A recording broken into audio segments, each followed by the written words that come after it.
शुरू करने से पहले मैं थैंक्स करना चाहूँगा शेद मेरज को, जिन्होंने इस वीडियो के बारे में सजेशन दिया और खुद कुछ इंटरेस्टिंग क्वेश्चन भी पूछे। तो जुरासिक फ्रेंचाइज की सबसे पहली animated series Jurassic world camp Cretaceous के अब तक 3 सीजन्स आ चुके हैं और 4th सीज़न आने वाला है। पर इसके रिलीज़ के साथ साथ फैंस के अंदर कुछ डाउट्स भी आए, जिन पर मैं आज डिस्कस करने वाला हूँ। मैंने आप सभी से अपने कम्युनिटी टैब पर कैम्प क्रेटेशियस सीज़न 1, 2 और 3 के रिलेटेड कुछ डाउट्स पूछे और मुझे काफ़ी सारे इंटरेस्टिंग क्वेश्चंस भी मिले। कुछ क्वेश्चंस सीज़न 4 के रिलेटेड थे, जिन पर मैं अभी बात नहीं कर सकता क्योंकि वो अभी रिलीज़ नहीं हुआ है। मैं पूछे गए क्वेश्चंस में से टॉप 10 क्वेश्चंस का जवाब देने की कोशिश करूँगा। मुझे उम्मीद है कि इससे आपके कैम्प क्रेटेशियस रिलेटेड डाउट्स ख़त्म होंगे। सबसे पहले मैं बात करना चाहूँगा टाइमलाइन के बारे कि आखिरकार कैम्प क्रेटेशियस की घटना कब हो रही है। तो कैम्प क्रेटेशियस की घटना एग्जैक्टली जुरासिक वर्ल्ड की घटनाओं के दौरान होती है, यानी जून 2015 में। इसी वजह से कुछ इंडोमिनस रेक्स के सीन्स मूवी से काफ़ी सिमिलर थे। कैम्प क्रेटेशियस को जुरासिक वर्ल्ड के ठीक पीछे बनाया गया है according to Jurassic World facts app. Season 3 में हमें पता चलता है कि ये कैंपर्स पिछले 6 महीनों से यहाँ पर हैं, यानी सीज़न 3 की घटनाएं दिसंबर 2015 में हुई थी और साथ ही साथ जुरासिक वर्ल्ड फॉलन किंगडम का ओपनिंग सीन भी दिसंबर 2015 में ही हुआ था। याज सैमी के लिए एंटीडोट लेने जाती है, तब स्कॉर्पियस से डोर के पास पेड़ के सपोर्ट में छिप जाती है। तब स्कॉर्पियस उसकी हार्ट बीट को सेंस क्यों नहीं कर सकता, जबकि स्कॉर्पियस गैलीमैमस को पेड़ से उसकी हार्ट बीट सेंस कर सकता है। सीज़न 3 में हमें स्कॉर्पियस के प्रोस्पेक्टिव से भी कुछ सीन्स दिखाए गए थे, जिनमें हमें हार्ट बीट की आवाज़ सुनाई दे रही थी, पर वह हार्ट बीट खुद स्कॉर्पियस की थी। हार्ट बीट की आवाज़ डालने का पर्पज़ शायद सीन को और ज़्यादा डरावना बनाना हो सकता है। बम्पी इतनी जल्दी बड़ी कैसी हो गई? सीज़न 1 में हमें बम्पी को हैच होते हुए दिखाया गया था, जो काफ़ी छोटी सी थी। हैचिंग के लगभग 2 से 3 दिनों के बाद ही बम्पी का साइज़ काफ़ी बढ़ गया था और सीज़न 2 में भी कुछ दिनों में ही बम्पी काफ़ी बड़ी हो गई और इसका कारण था accelerated growth rate. Jurassic World के सभी क्रीचर्स की ग्रोथ को जानबूझ के बढ़ाया जाता है ताकि उन्हें जल्द से जल्द पार्क में भेजा जा सके। इस चीज़ को हेनरी वू ने खुद जुरासिक वर्ल्ड में कहा था, मजरानी से बात करते हुए। और शायद ये एक्सेलरेटेड ग्रोथ एक समय पर रुक जाती है, इसलिए सीज़न 3 में बम्पी की ग्रोथ ज़्यादा नहीं हुई, यानी अब वह नॉर्मल ग्रोथ के साथ ही एडल्ट एंकाइलोसॉर्स बनेगी।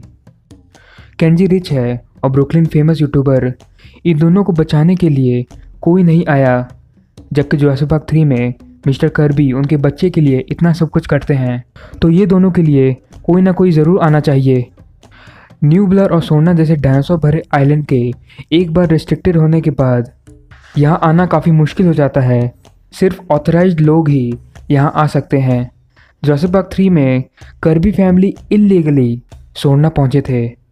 इन कैंपर्स के फैमिली वाले ज़रूर इन्हें वापस लाने की कोशिश कर रहे होंगे, पर उन्हें यहाँ आने के लिए परमिशन नहीं मिल पा रही होगी।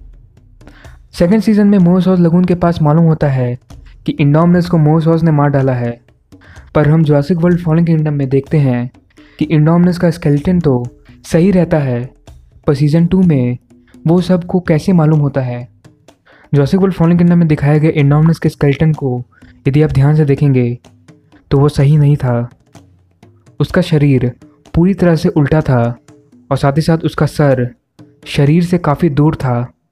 मोसॉस ने इंडोमिनस को मारते वक्त उसके शरीर के टुकड़े कर दिए थे और इसी वजह से कैंपर्स शायद उन टुकड़ों को देख सकते थे जो ऊपर तैर रहे होंगे। इंडोमिनस रेक्स ने कांटोस को क्यों नहीं मारा? भले ही इंडोमिनस सभी हिलती जिंदा चीज़ों को मार डालती है, पर यदि उसे कोई ऐसा डायनासोर दिखता है जिससे वो खुद बनी है, तो शुरुआत में वो उसे नहीं मारती। पहले वो उससे कम्युनिकेट करने की कोशिश करती है, जैसे उसने वेलोसिराप्टर्स के साथ कम्युनिकेट किया था। यहाँ तक कि टी-रेक्स से लड़ने से पहले भी वो उससे कम्युनिकेट करने की कोशिश कर रही थी। वो जो भी रिक्वेस्ट कर रही थी, रेक्सी ने उसे रिफ्यूज़ कर दिया।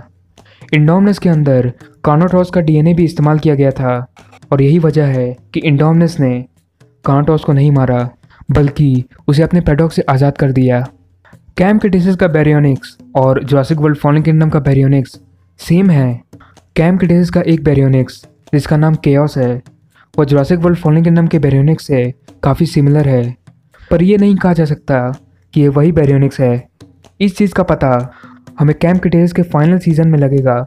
और यही चीज़ लागू होती है टोरो के ऊपर भी कि क्या टोरो ही फॉलिंग किंगडम का काउंटॉस है या नहीं। इन दोनों बातों का हमें फ्यूचर सीजन में ही पता चल पाएगा। सीज़न 2 में कैंपर्स का भेजा इमरजेंसी सिग्नल का क्या हुआ? सीज़न 2 में कैंपर्स ने इमरजेंसी बीकन में से एक सिग्नल भेजा था जो रिसीव भी हुआ था, पर टिफ और मिच को ये सिग्नल नहीं मिला क्योंकि वे खुद इस आइलैंड पे आए थे शिकार करने के लिए। सीज़न 3 में भी जो लोग अपीयर हुए थे उन्हें भी ये सिग्नल नहीं मिला था। तो ये सिग्नल आखिरकार रिसीव किसको हुआ? ये इमरजेंसी सिग्नल अभी भी एक मिस्ट्री है जिसका जवाब मिलना बाकी है। उम्मीद है कि सीज़न 4 में इसका जवाब ज़रूर मिलेगा। मुझे ऐसा लगता है कि ये सिग्नल डेव और रॉक्सी को मिला होगा और वे सीज़न 4 में इन्हें बचाने आ सकते हैं। दोनों E750 एक दूसरे के साथ क्यों लड़ रहे थे? स्कॉर्पियस रेक्स ने एसेक्सुअली अपने जैसे एक और स्कॉर्पियस को पैदा कर लिया था और वो भी एक्सेलरेटेड ग्रोथ रेट की वजह से कुछ ही दिनों में बड़ी हो गई।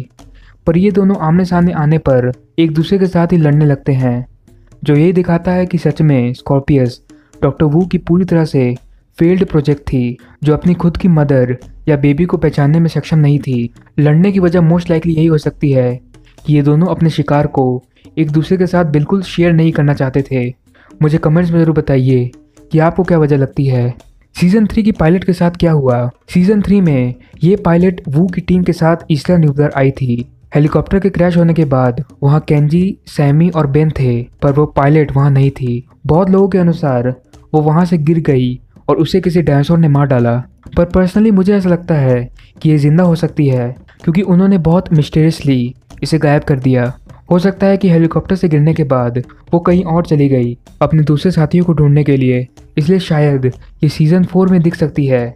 स्कॉर्पियस डायनासोर्स को मारकर पेड़ पर क्यों लटका देती थी? स्कॉर्पियस अपने शिकार को मारकर उसे पेड़ पर लटका देती थी, बिल्कुल लेपर्ड की तरह। पर इसका मतलब ये नहीं है कि इसके अंदर लेपर्ड का डीएनए था। इसका ये बिहेवियर शायद स्कॉर्पियस को और ज़्यादा स्कैरी बनाने के लिए क्रिएटर्स ने डाला होगा। सीज़न 3 के एंड में बोट पर कौन सा डायनासोर है? सीज़न 3 के एंड में कैंपस की बोट पर हमें किसी डायनासोर की आवाज़ सुनाई देती है जो यही इशारा दे रही थी कि इसका सीज़न 4 आने वाला है। यहाँ कौन सा डायनासोर हो सकता है? 3 डायनासोर्स पर मुझे शक है जो यहाँ हो सकते हैं। या तो एक नया बेबी स्कॉर्पियस रेक्स, या फिर मोनोलोफोसॉरस, और या फिर कोई कॉम्पी।